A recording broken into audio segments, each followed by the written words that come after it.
नमस्कार विद्यार्थी मित्रांनो, माझं नाव सुहास भिसे. स्वागत आहे तुमचं सर्वांचं प्रदा करंट अफेअर्स मराठी या आपल्या मायबोली भाषेतील एज्युकेशनल यूट्यूब चॅनलमध्ये. विद्यार्थी मित्रांनो, आज आहे 24 ऑगस्ट 2025.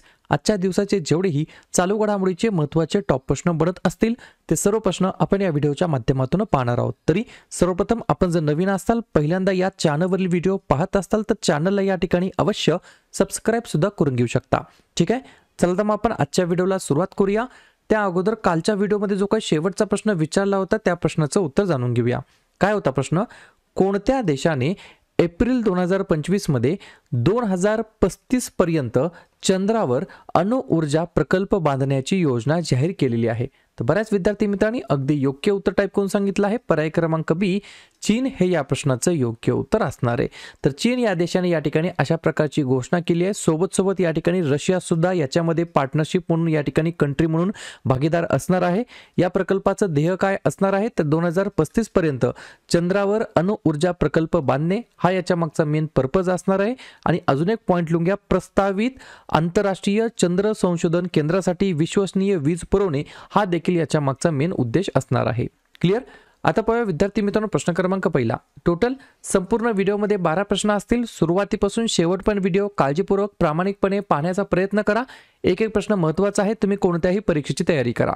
प्रश्न क्रमांक पहिला काय आहे? खगोलशास्त्र ऑलिम्पियाड 2025 मध्ये भारताने एकूण किती पदके जिंकलेली आहेत? तर प्रश्न क्रमांक पहिल्याचं योग्य उत्तर आहे पर्याय क्रमांक डी. आपल्या प्यारा भारताने एकूण या ठिकाणी 5 पदके जिंकलेली आहेत. मग या 5 पदकांमध्ये जर तुम्हाला असं विचारलं किती किती पदके आहेत, तर लक्षात घ्या 4 सुवर्ण पदक जिंकलेले आहेत आणि 1 रौप्य पदक जिंकलेलं आहे. 18व्या क्रमांकाचं हे आंतरराष्ट्रीय खगोलशास्त्र ऑलिम्पियाड होतं.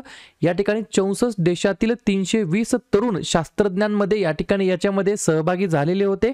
भारतामध्ये पहिल्यांदाच या ऑलिम्पियाडचे आयोजन करण्यात आले होते. त्याच्यामुळे हा प्रश्न विचारला जाऊ शकतो.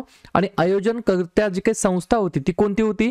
होमी भाभा विज्ञान शिक्षण केंद्र आणि Tata institute of fundamental research यांनी हे ऑर्गनाइज केलेलं होतं. क्लिअर? तर टोटल या ठिकाणी 4 सुवर्ण पदक आणि 1 रौप्य पदक असं मिळून टोटल 5 पदके या ठिकाणी भारताने जिंकलेली आहेत. ठीक आहे, लक्षात आल्या गोष्टी. पाहूया पुढचा प्रश्न. प्रश्न क्रमांक दुसरा. दिल्ली पोलीस आयुक्तपदी कोणाची नियुक्ती करण्यात आलेली आहे? 2 नंबरच्या प्रश्नाचं योग्य उत्तर आहे पर्याय क्रमांक सी, सतीश गोलचा असं त्यांचं नाव आहे. काय नाव आहे? सतीश गोलचा असं त्यांचं नाव आहे. दिल्ली पोलीस आयुक्तपदी यांची नियुक्ती करण्यात आली आहे. नियुक्तीवरती सोमवारी आपण व्हिडिओ टाकणार आहोत. सोमवारी संध्याकाळी 7:30 वाजता हा व्हिडिओ पाहण्याचा तुम्ही या ठिकाणी सगळ्यांनी प्रयत्न करायचा आहे. ठीक आहे, प्रश्न आहे नियुक्ती संदर्भात. तर लगेच नवनवीन झालेल्या ज्या काही नियुक्त्या आहेत त्याच्यावरती चर्चा करूया. लिहून घ्या. भारतीय रिझर्व्ह बँक म्हणजेच आरबीआयच्या केंद्रीय मंडळावरती संचालकपदी अनुराधा ठाकूर, भारतीय लष्कराचे नवीन उपप्रमुख पुष्पेंद्र सिंग, भारतीय नौदलाचे नवीन उपप्रमुख संजय वात्स्यन, सशस्त्र सीमा बलाचे या ठिकाणी 26वे महासंचालक संजय सिंगल, बल नाही सशस्त्र सीमा दल. ठीक आहे. 6व्या राज्य वित्त आयोगाचे अध्यक्ष डॉक्टर नितीन करीर, भारतीय फुटबॉल संघाचे प्रशिक्षक खालिद जमील, विक्रम साराभाई अंतराळ केंद्राचे संचालक doctor A Rajarajan, BARC BARC म्हणजेच ब्रॉडकास्ट ऑडियन्स रिसर्च काउन्सिल इंडियाचे नवीन अध्यक्ष गौरव बॅनर्जी, क्षमता निर्माण आयोगाचे अध्यक्ष S राधा चव्हाण, NCC संचालनालय महाराष्ट्राचे अतिरिक्त महासंचालक विवेक त्यागी आणि दिल्ली पोलीस आयुक्त या ठिकाणी बनलेले आहेत सतीश गोलचा असं त्यांचं नाव आहे. पुढचा प्रश्न. प्रश्न क्रमांक तिसरा. कोणत्या आंतरराष्ट्रीय विमानतळाने जगातील पहिला AI संचालित इमिग्रेशन कॉरिडॉर सुरू केलेला आहे? 3 नंबरच्या प्रश्नाचं योग्य उत्तर आहे पर्याय क्रमांक बी, दुबई हे या प्रश्नाचं योग्य उत्तर असणार आहे. तर दुबई आंतरराष्ट्रीय विमानतळाने जगातील पहिला AI संचालित इमिग्रेशन कॉरिडॉर या ठिकाणी इनिशिएटिव्ह सुरू केलेला आहे. कुठे सुरू झाला आहे? दुबई आंतरराष्ट्रीय विमानतळ. उद्दिष्ट काय असणार आहे या कॉरिडॉरचं? तर प्रतीक्षा वेळ कमी करणे म्हणजे वेटिंग टाइम कमी करणे, प्रवाशांचा अखंड अनुभव वाढवणे हा याच्या मागचा मेन पर्पज आहे. आणि याच उद्देशाने या ठिकाणी जगातील पहिला AI संचालित इमिग्रेशन कॉरिडॉर सुरू केला आहे दुबई आंतरराष्ट्रीय विमानतळाने. प्रश्नामध्ये AI बद्दल बोलण्यात आलं. तर AI बद्दलच्या जे काही या ठिकाणी गोष्टी आहेत, लेटेस्ट करंट अफेअर्स याच्या रिलेटेड जे काही आहेत त्याच्यावरती एकदा नजर टाकूया. लिहून घ्या. ग्रामीण भागासाठी AI चॅटबॉट जुगलबंदी कोणी लॉन्च केलं? तर मायक्रोसॉफ्टने. जनरेटिव्ह AI प्लॅटफॉर्म टोपाज हे विकसित केलं इन्फोसिसने. रशियाच्या AI चॅटबॉटचं नाव आहे गिगाचॅट. गुगलच्या AI चॅटबॉटचं नाव आहे Bard. Artificial intelligence global forum झालं या ठिकाणी सेओलमध्ये. मायक्रोसॉफ्टच्या मदतीने AI आधारित प्रोजेक्ट फार्म वायब्स हे या ठिकाणी डेव्हलप करण्यात आलं महाराष्ट्रामध्ये. भारतातील पहिले AI समर्पित विशेष आर्थिक क्षेत्र कोठे प्रस्तावित करण्यात आलं? तर नया रायपूरमध्ये. जगातील पहिले AI रेस्टॉरंट दुबईमध्ये. देशातील पहिला AI युक्त जिल्हा सिंधुदुर्ग. AI सह रोबोटिक धडे देणारी पहिली जिल्हा परिषद शाळा केळशी, दापोली, रत्नागिरी या ठिकाणी. तर भारतातील पहिली कृत्रिम बुद्धिमत्ता संचालित अंगणवाडी ठरली आहे महाराष्ट्रातील नागपूर या ठिकाणी. पुढचा प्रश्न, प्रश्न क्रमांक 4. अलीकडेच आंतरराष्ट्रीय कामगार संघटना ज्याला आपण बोलतो ILO इंटरनॅशनल लेबर ऑर्गनायझेशन, बरोबर. तर या ऑर्गनायझेशनने, या संघटनेने दक्षिण आशियातील लिंग आधारित वेतन असमानतेमध्ये कोणत्या देशाला सर्वात वाईट स्थान दिलेले आहे? सर्वात वाईट देश म्हटलं तरी काय हरकत नाही, सर्वात वाईट स्थानाबद्दल विचारण्यात आलेलं आहे. सर्वात वाईट स्थान असो किंवा सर्वात वाईट देश असो, पर्याय क्रमांक A पाकिस्तान हे या प्रश्नाचं योग्य उत्तर असणार आहे. पॉइंट लिहून घ्या. आंतरराष्ट्रीय कामगार संघटना म्हणजेच इंटरनॅशनल लेबर ऑर्गनायझेशन. अहवाल कोणी दिला किंवा अहवालामध्ये काय सांगण्यात आलं? दक्षिण आशियामध्ये लिंग आधारित वेतन असमानता.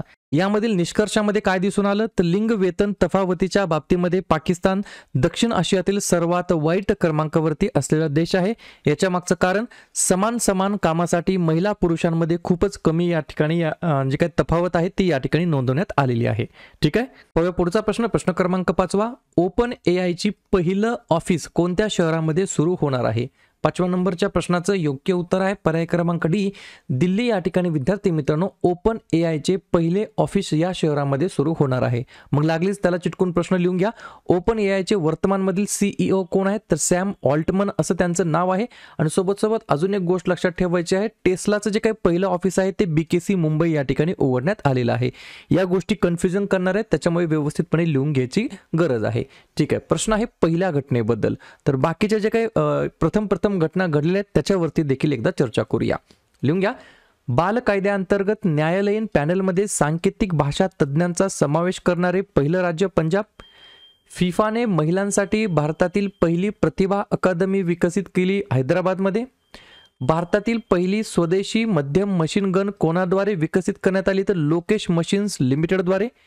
आंतरराष्ट्रीय सीमेवर अँटी ड्रोन प्रणाली तैनात करणारे पहिलं राज्य पंजाब. सेमीकंडक्टर धोरणाला मान्यता देणारे पहिले भारतीय राज्य गुजरात. भारतातील पहिली हायड्रोजनवर चालणारी ट्रेन कोणत्या मार्गावर? तर जिंद सोनीपत मार्गावर. सौर ऊर्जेवर चालणारे भारतातील पहिले विधानसभा कोणतं राज्य बनलं? तर दिल्ली. भारतातील पहिले महिला आधारित फूड हब सुरू करण्यात आलं मुंबईमध्ये. रेल्वेच्या दरम्यान पोर्टेबल सोलार पॅनल बसवणारे पहिलं शहर ठरलं वाराणसी. पुढचा प्रश्न, प्रश्न क्रमांक 6. कोणत्या राज्य सरकारने 18 वर्षांवरील व्यक्तींना नवीन आधार कार्ड जारी करण्यावरती बंदी घालण्याचा निर्णय घेतलेला आहे? 6व्या नंबरच्या प्रश्नाचं योग्य उत्तर आहे पर्याय क्रमांक C आसाम हे या प्रश्नाचं योग्य उत्तर असणार आहे. 1 ऑक्टोबर 2025 पासून हे लागू करण्यात येणार आहे. हा जो काही निर्णय घेण्यात आला त्याच्या मागचा उद्देश काय आहे ते लिहून घ्या. उद्देश हा बेकायदेशीर स्थलांतरितांना, विशेषतः बांगलादेशी घुसखोरांना भारतीय नागरिकत्व मिळवण्यापासून रोखणे हा याच्या मागचा मेन पर्पज आहे. 18 वर्षावरील व्यक्तींना नवीन आधार कार्ड मिळणार नाही, तर सप्टेंबर 2025 पर्यंत अर्ज करण्याची शेवटची संधी देखील या ठिकाणी देण्यात आलेली आहे. तर कोणत्या राज्य सरकारने अशा प्रकारचा निर्णय घेण्यात आला आहे? आसामने. आसाम ज्या राज्याची स्थापना 26 जानेवारी 1950 ला झाली. मुख्यमंत्री आहेत हिमंता बिस्वा शर्मा. राज्यपाल आहेत लक्ष्मण प्रसाद आचार्य. राजधानी आहे दिसपूर. 5 महत्त्वाचे राष्ट्रीय उद्यान आहेत काझीरंगा, मानस, डिब्रू सैखोवा, रायमोना आणि देहिंग पटाई. आणि 2 महत्त्वाचे धरण आहेत पगलडिया आणि सुबानसिरी. पुढचा प्रश्न, ई गव्हर्नन्सवरील 28वी राष्ट्रीय परिषद कोणत्या राज्यामध्ये आयोजित केली जाणार आहे? 7व्या नंबरच्या प्रश्नाचं योग्य उत्तर आहे पर्याय क्रमांक B आंध्र प्रदेश हे या प्रश्नाचं योग्य उत्तर असणार आहे. तर आंध्र प्रदेश राज्याच्या अंतर्गत या ठिकाणी ई गव्हर्नन्सवरील 28व्या क्रमांकाचे जे काही या ठिकाणी नॅशनल समिट आहे, राष्ट्रीय परिषद आहे, ते या ठिकाणी आयोजित केली जाणार आहे. क्लिअर? प्रश्न आहे परिषदेबद्दल. तर झालेल्या किंवा होणाऱ्या लेटेस्ट जे काही समिट्स आहेत, परिषद आहेत, त्याच्यावरती देखील आपण एकदा चर्चा करूया. लिहून घ्या. 2026 मध्ये ब्रिक्स शिखर परिषद होणार आहे आपल्या प्यारा भारतामध्ये. बॉन हवामान बदल परिषद 2025 जर्मनीमध्ये. 7वे हेलिकॉप्टर आणि लघु विमान शिखर परिषद पुण्यामध्ये. पहिला एशियन भारत क्रूज संवाद चेन्नईमध्ये. क्वाड 2025 ची बैठक भारतामध्ये. ग्रीन हायड्रोजन समिट 2025 आंध्र प्रदेशमध्ये. AI इम्पॅक्ट समिट 2026 भारतामध्ये. 25वे शांघाय शिखर परिषद चीनमध्ये. तर गव्हर्नन्सवरील 28वी राष्ट्रीय परिषद आंध्र प्रदेशमध्ये. पुढचा प्रश्न क्रमांक 8. 2025 ची जागतिक बॉक्सिंग अजिंक्यपद स्पर्धा कोणत्या देशामध्ये होणार आहे? 8व्या नंबरच्या प्रश्नाचं योग्य उत्तर आहे पर्याय क्रमांक ए ब्राझील हे या प्रश्नाचं योग्य उत्तर असणार आहे. तर ब्राझील या देशाच्या अंतर्गत या ठिकाणी 2025 ची जे काही वर्ल्ड बॉक्सिंग चॅम्पियनशिप आहे ही स्पर्धा जी काही आहे ती या ठिकाणी होणार आहे. ठीक आहे. ब्राझील बद्दल सांगायचं म्हटलं तर कोणत्या कॉन्टिनेंटमध्ये हा देश येतो? तर दक्षिण अमेरिका या खंडामध्ये हा देश येतो. अध्यक्ष आहेत लुईज इन्साओ लुला दा सिल्वा. राजधानी आहे ब्राझिलिया आणि चलन वापरलं जातं ब्राझिलियन रियल. पुढचा प्रश्न 1200 मेगावॉट क्षमतेचा कलई 2 जलविद्युत प्रकल्प कोणत्या राज्यामध्ये आहे?